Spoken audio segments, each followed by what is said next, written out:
Bismillahirrahmanirrahim. Assalamualaikum warahmatullahi wabarakatuh.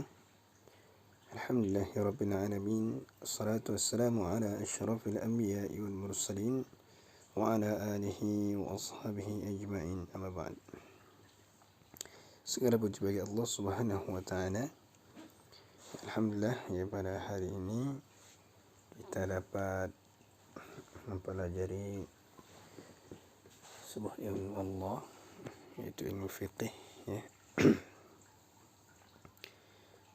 Bisa mempelajari ilmu fikih ini merupakan sebuah anugerah yang besar, karena Allah Subhanahu wa taala akan memuliakan orang-orang yang mempelajari ilmunya. Rasulullah SAW bersabda, "Man yuridillahu bihi khairan yufaqihu fid din." Siapa saja yang Allah kehendaki baginya kebaikan, kata baginda Rasulullah sallallahu alaihi wasallam, yufaqihu fiddin, maka Allah Subhanahu wa taala akan pahamkan orang tersebut terhadap agamanya. Jadi kita mempelajari ilmu fiqih ini dalam rangka memahami ilmu agama, terkhusus di bidang ibadah, ya, kepada Allah Subhanahu wa taala. Semua ini merupakan sebuah anugerah yang patut kita syukuri bersama. Dan tak lupa pula salawat dan salam kita sampaikan kepada baginda Nabi besar Muhammad sallallahu alaihi wasallam, yang berkat perjuangan beliaulah kalimatullah la ilaha illallah bisa tegak di permukaan bumi ini. Baiklah, ya talabah, Ustaz akan mengampu pelajaran fikih kelas 2, yaitu Ustaz Sufradi Chandra. InsyaAllah selama 3 minggu antum di rumah, Ustaz akan membersamai antum dalam pelajaran fikih.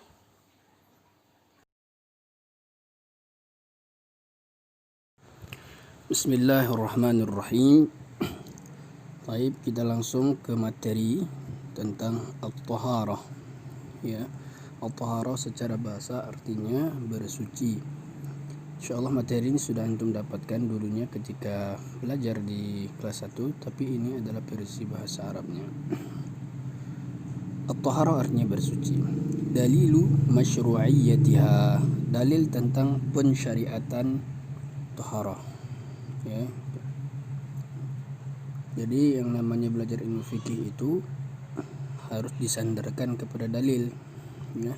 Ibadah dalam agama Islam itu harus disandarkan kepada dalil.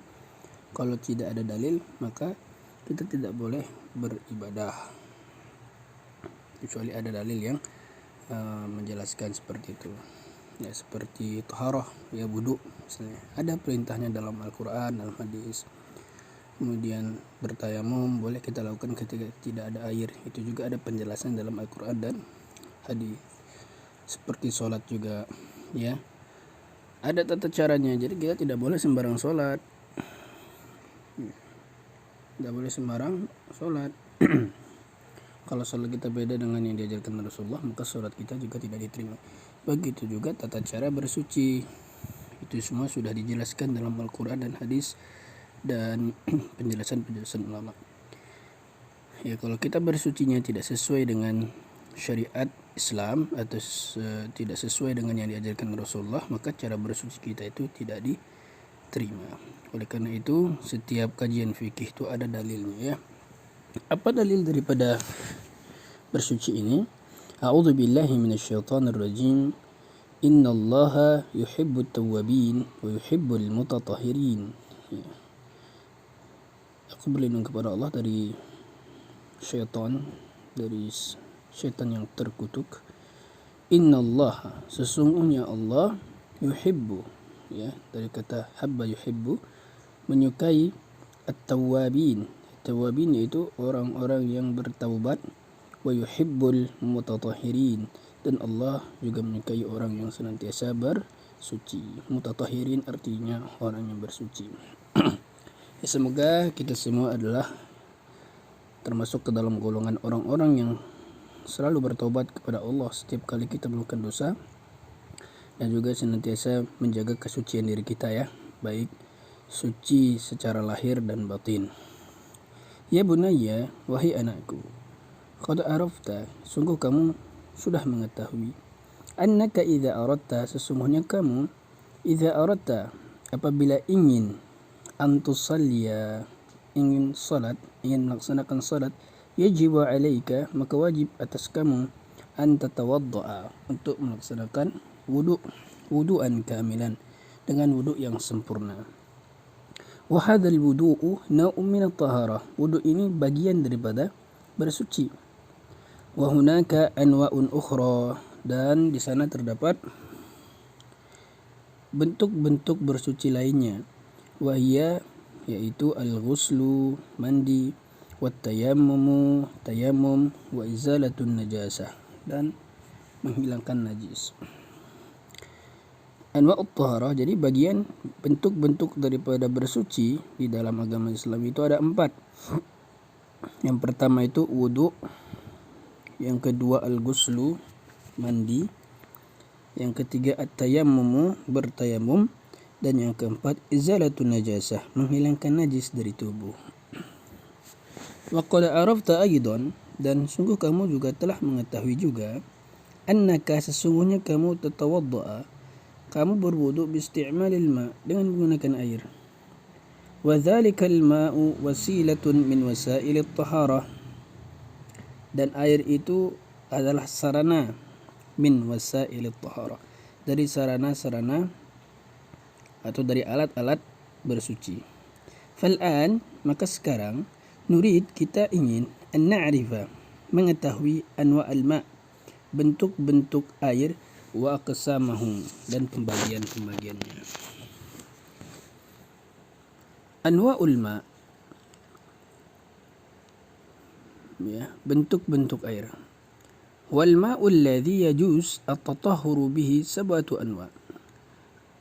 Wal ma'ul ladzi, air yang yajuz, boleh, at-tatahhur, bersuci, bihi, dengan air itu, sab'atu anwa', ada 7 macam. Yang pertama ma'us sama, air langit atau air hujan, al-matar. Tsani, yang kedua ma'ul bahr, air laut. Yang ketiga ma'un nahri, air sungai. Yang keempat ma'ul bi'ri, air sumur. Dan yang kelima ma'ul aini, air mata air. Yang keenam ma'ul thalji, air salju. Dan yang ketujuh ma'ul barat. Ma'ul barat ini adalah air embun. Ini adalah 7 air yang diperbolehkan bagi kita untuk bersuci, baik itu untuk mandi atau untuk wudu. Aqsamul ma'. Selanjutnya kita beranjak ke pembagian air, ya. Yang qasimul ma'u ila 4 aqsam. Air itu terbagi atas 4 bagian. Bagian yang pertama, al-awwal tahirun fi nafsihi, air suci fi nafsihi, ya, di dalam zatnya. Mutahhirun li ghairihi, bisa digunakan untuk menyucikan yang lainnya. Ghairu makruhin isti'maluhu, dan tidak makruh untuk menggunakan air tersebut. Wa huwal ma'ul mutlaq, yaitu air mutlak. Jadi maksudnya itu tahirun fi nafsihi, ya, air itu bersih dari segi zatnya, ya, tidak terkontaminasi dengan najis. Ya, artinya kalau tahirun fi nafsihi boleh kita minum, ya. Mutahhirun li ghairihi, bila boleh kita gunakan untuk bersuci. Itu maksud tahirun fi nafsihi, tahirun li ghairihi. Ghairu makruhin istimal, dan tidak juga dimakruhkan untuk menggunakannya. Air yang seperti ini disebut dengan air mutlak. Ai alladhi yusamma ma'un bila qaidin lazim, atau yang disebut air yang tidak ada qaidin lazimin, yang tidak ada ikatan tertentu, ya. Misalnya gini, air mutlak itu air putih yang belum terkontaminasi apapun ke dalamnya. Tapi kalau sudah ada di sana bercampur kopi, maka dia itu disebut dengan air kopi, ya. Tapi ini tidak terkontaminasi dengan air kopi, baik itu teh dan segala macam, makanya disebut dengan air mutlak atau ma'un bila qaidin lazim. Amma ma'ul jauzil hindi, sedangkan air kelapa atau an-narajil ya, fala yusammal ma mutlaq, maka air kelapa tersebut tidak disebut dengan air mutlak. Fahuwa tahirun fi nafsihi, tapi air itu sebenarnya suci dari zatnya ya. Air kelapa itu suci ya, arti suci itu untuk dirinya sendiri sehingga kita boleh untuk minumnya. Yajuz syurbuhu, boleh untuk minumnya, walakinnahu ghairu mutahhirin, tapi dia itu tidak bisa digunakan untuk mensucikan li ghairihi, untuk yang lainnya. Fala yajuz at-tatahhur bihi, sehingga air kelapa tidak bisa dipergunakan untuk bersuci. Ya, ini disebut dengan tahirun fi nafsihi mutahhirun li ghairihi ghairu makruhin isti'maluhu. Jenis air kedua, tahirun fi nafsihi, suci dari segi zatnya, ghairu mutahhirin li ghairihi, tapi tidak bisa digunakan untuk menyucikan lainnya ya, baik itu menyuci pakaian kita yang kotor misalnya terkena najis, nggak bisa digunakan.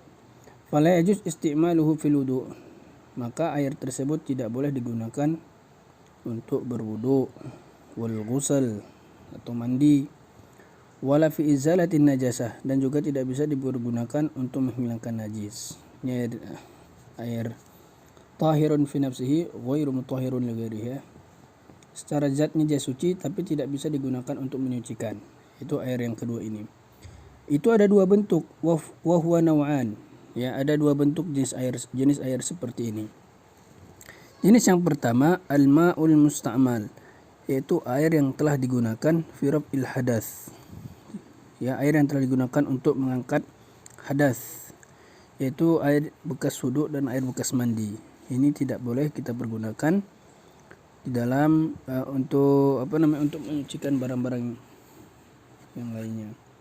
Au fi izalatin najasah. Jadi ini maksud dengan al-ma'ul musta'mal adalah air yang telah digunakan untuk menghilangkan hadas, seperti kita air bekas wudu dan air bekas mandi, dan juga air yang sudah digunakan untuk menghilangkan najis. Ini disebut dengan air musta'mal. Jadi air seperti ini dalam mazhab Imam Syafi'i tidak diperbolehkan untuk digunakan untuk bersuci ya. Misalnya kita air nggak ada nih, kita sudah wudu, nah teman kita nggak ada air dan menggunakan air bersuci bekas yang kita pakai, itu tidak diperbolehkan ya. Kemudian yang ketiga, jenis air al-ma'ul ladzi taghayyar, air yang berubah, bimukhalitin tahir, dengan benda campuran yang suci, kama il qahwa, seperti air kopi, awisyai, atau air teh. Nah ya, ini termasuk ke dalam air tahir fi nafsihi ghair mutahhir li ghairihi. Contohnya air putih, kemudian kita masukkan kopi ke dalamnya, maka air yang putih yang semulanya boleh dipergunakan untuk bersuci, tapi dikarenakan sudah bercampur dengan kopi sehingga bukan air lagi namanya ya, sudah berubah menjadi air kopi atau menjadi cairan kopi, maka cairan kopi ini tidak bisa digunakan untuk bersuci. Begitu juga teh ya, antum minum teh misalnya, tiba-tiba air habis, antum mau berwudu, nah tidak boleh dipergunakan air teh untuk bersuci ya. Begitu juga zat-zat campuran lainnya ya, seperti air cet gitu ya, cet ya, cet. Pokoknya semua benda-benda yang suci ketika bercampur dengan air putih yang bersih, nah ketika bercampur sehingga berubah, bukan lagi air namanya, sudah berubah menjadi berubah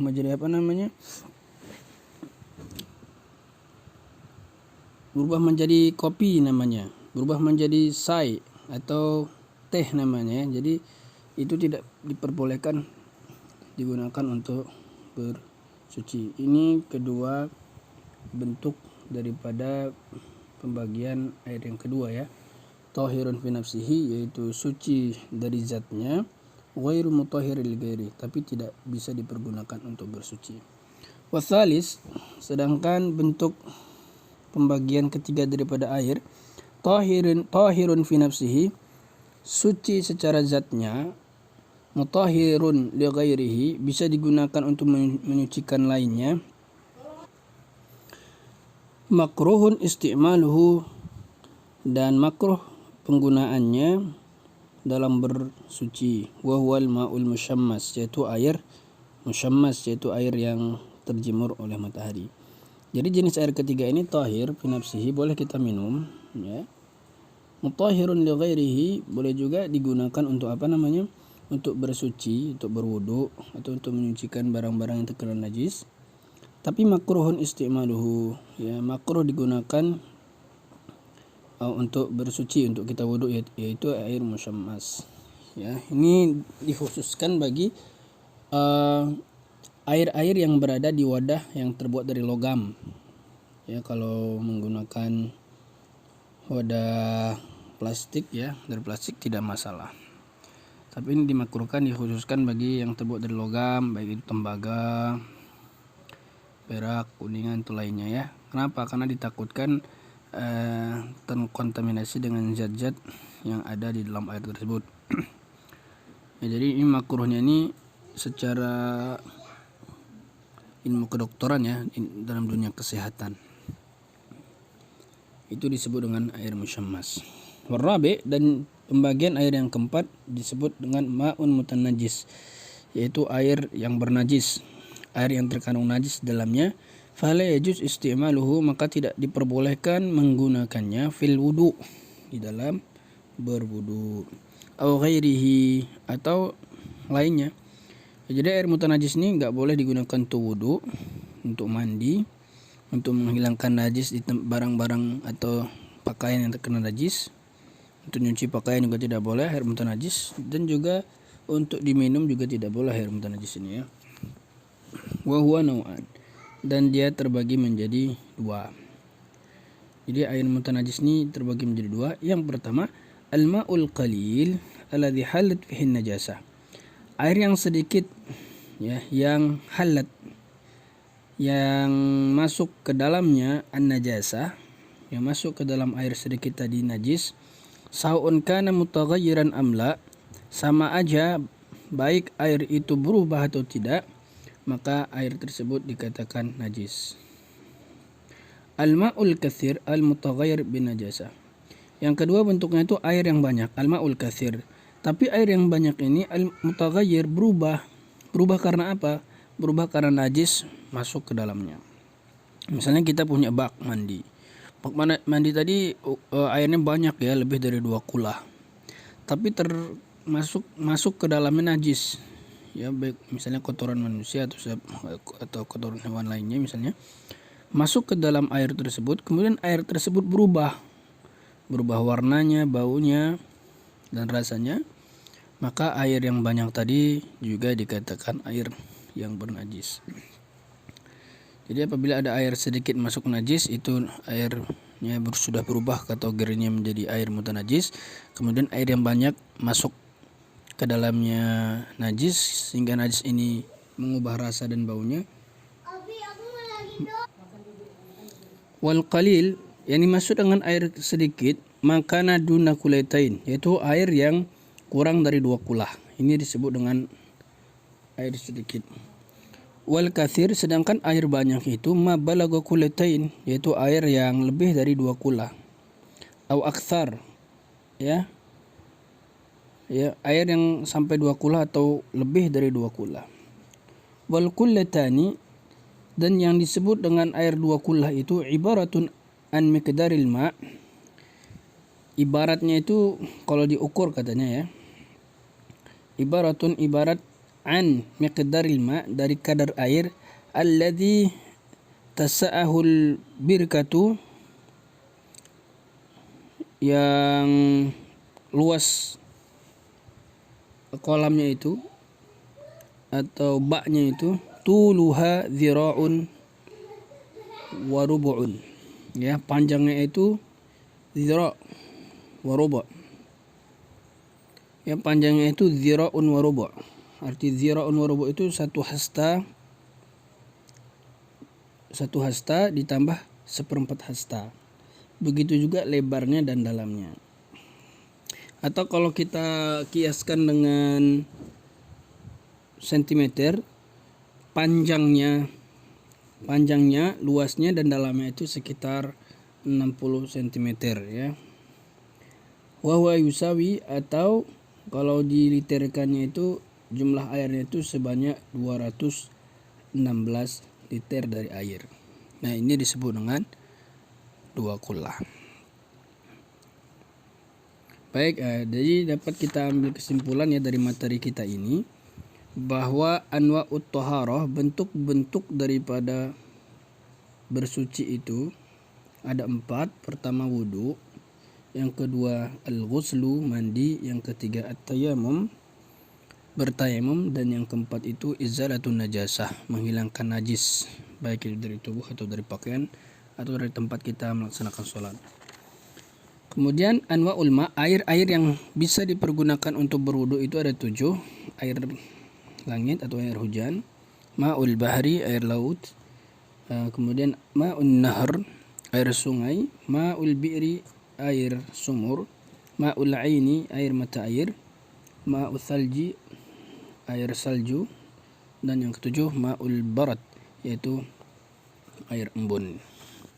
Kemudian pembagian air ya. Jadi air itu dari segi najis atau tidaknya itu terbagi menjadi 4 pembagian. Pertama disebut dengan air tahirun fi nafsihi mutahhirun li ghairihi ghairu makruhin fi istimalihi.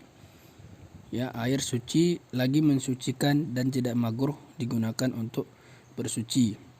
Itu air yang 7 yang kita sebutkan di atas tadi ya. Itu air langit, air laut, air sungai, dan yang 7 tadi. Kemudian air yang kedua, tahirun fi nafsihi, suci, air suci, ghairu mutahhir li ghairihi, tapi tidak bisa dipergunakan untuk bersuci, dan dia ada 2 bentuk. Pertama, air yang telah digunakan untuk raf'ul hadas, menghilangkan hadas, dan air yang sudah digunakan untuk membersihkan najis.